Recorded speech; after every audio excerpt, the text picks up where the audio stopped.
গত ৫ই আগস্ট সরকার পতনের পর অন্তর্বর্তীকালীন সরকারের প্রধান উপদেষ্টার পদে দায়িত্ব গ্রহণ করেন নোবেল বিজয়ী অর্থনীতিবিদ ডক্টর মোহাম্মদ ইউনূস। এরপর থেকেই নেটিজেনদের মাঝে ডক্টর ইউনূসকে নিয়ে তৈরি হয়েছে প্রবল আগ্রহ এবং সামাজিক মাধ্যমে উঠে এসেছে ডক্টর ইউনূসের মেয়ে মনিকা ইউনূসের নামও। কিন্তু সবাই ভাবছেন এতদিন মনিকা ইউনূস কোথায় ছিলেন, কী বা করেন তিনি, সেসবই জানাচ্ছি এই বিশেষ প্রতিবেদনে। নোবেলজয়ী মোহাম্মদ ইউনূসের মেয়ে মনিকা ইউনূস বাবার নোবেল জয়ের পর নয়, বরং এর আগে থেকেই স্বনামে ও স্ব অবস্থানে নিজেকে বিখ্যাত করেছেন।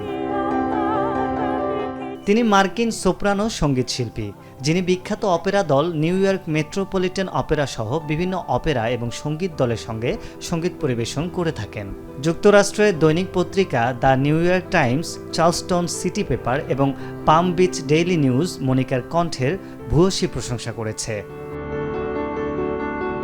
নোবেলজয়ী মোহাম্মদ ইউনূসের মেয়ে মনিকার জন্ম ১৯৭৯ সালে চট্টগ্রামে হলেও তার বেড়ে ওঠা মা ভেরা ফরস্তেনকোর সঙ্গে যুক্তরাষ্ট্রে। মনিকার মা যুক্তরাষ্ট্রের নিউ জার্সিতে বসবাসকারী রাশিয়ান বংশোদ্ভূত ভেরা ফরস্তেনকো। ১৯৬৭ সালে ভেন্ডারবিল্ট বিশ্ববিদ্যালয়ে অধ্যয়ন করার সময় মোহাম্মদ ইউনূসের সঙ্গে তার পরিচয় হয় এবং ১৯৭০ সালে তারা বিবাহ বন্ধনে আবদ্ধ হন। কিন্তু মনিকার জন্মের কিছুদিনের মধ্যেই তার পিতামাতার বিচ্ছেদ ঘটে। পরে মনিকার মা মেয়েকে নিয়ে আমেরিকায় চলে যান। সেখানে তিনি নিজের বাবা মায়ের সঙ্গে বসবাস শুরু করেন। এরপর থেকেই ডক্টর ইউনূসের সঙ্গে মনিকার যোগাযোগ অনেকটাই কমে যায়। ১৩ বছর বয়সে মনিকা ম্যাসাচুয়েটসের প্রখ্যাত ট্যাঙ্গেলউড মিউজিক সেন্টারে ভর্তি হন। সেখানে তিনি পেশাদার অপেরা শিল্পী হিসেবে পরিচিতি পান। ১৯৯৭ সালে প্রখ্যাত লরেন্সভিল স্কুলে ভর্তি হবার পর তিনি জুলিয়ার্ড স্কুলে ভর্তি হন। সেখান থেকেই তিনি ভোকাল পারফরমেন্সে স্নাতক ডিগ্রি গ্রহণ করেন।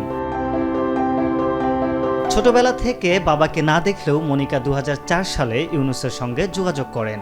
২০০৫ সালে বাবার সঙ্গে দেখা করতে তিনি বাংলাদেশে আসেন। জানা গেছে মনিকা আরেক অপেরা শিল্পী ব্রান্ডন রেনল্ডসকে বিয়ে করেছেন।